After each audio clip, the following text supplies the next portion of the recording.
I'm going to show you with the Ken Awase number 3, which is a slightly different Awase of blending, because we've learned this one with video number 1, Ken Awase, video number 2, Ken Awase, so Migianni, Idarianni.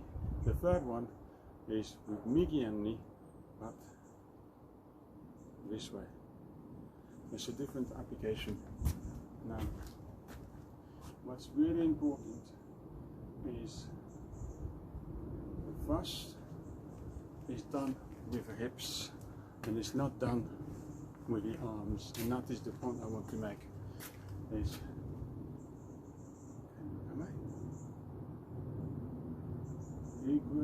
he begins to raise the cane, and I push from my back foot.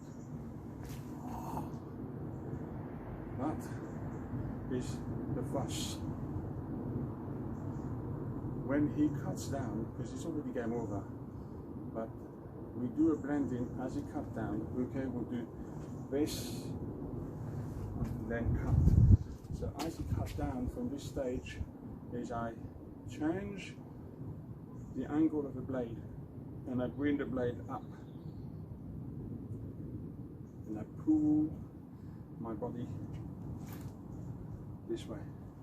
And the reason I put the blade up is as he cuts, he's going to get cut onto the blade as well. So really what is interesting is, in that one movement there's two things happening: the thrust and the cut, thrust and the cut. All of that is happening in one go. Cut, thrust, cut.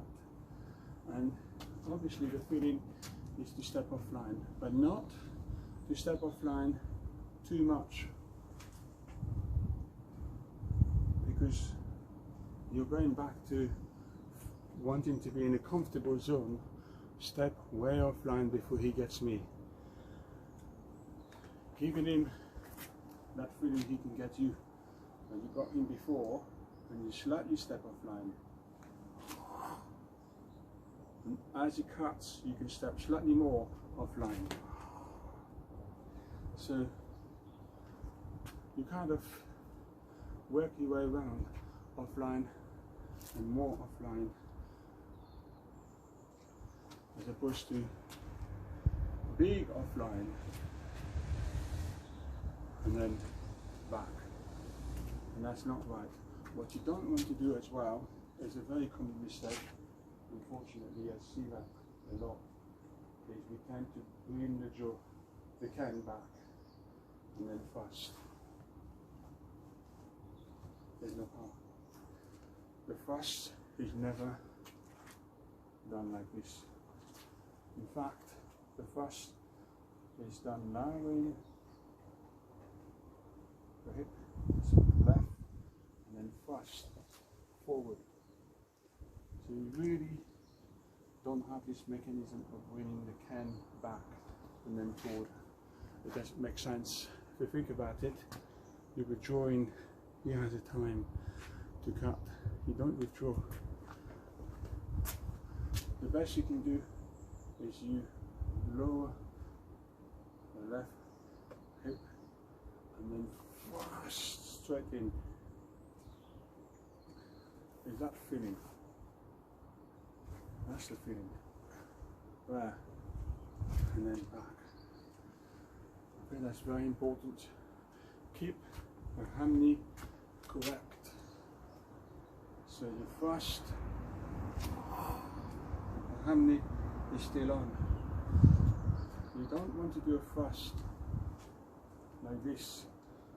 Your foot pointing here, your thrust is there. No.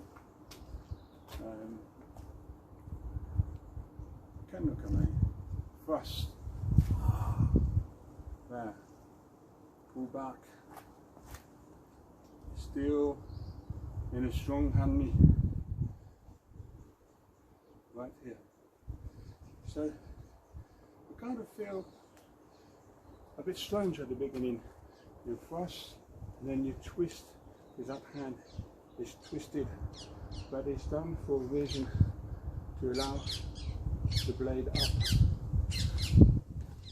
And you'll find also it doesn't require a lot of power. It's just placement of the hips or placement of the feet away from the attacker. So here, thrust. You feel the hips stretch and pull.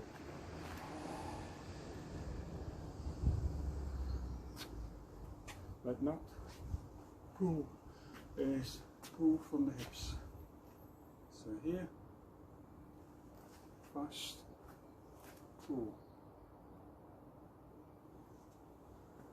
I think that's important. Step in, narrow entry, thrust and cut, but you join your hips. Feel his hips doing the movement, not hands doing the thrust. Anyway, I hope this video has given you some clarity on how to thrust correctly without using this mechanism, arms only. Thank you for watching. Don't forget to subscribe so you can get videos coming on as soon as they're released.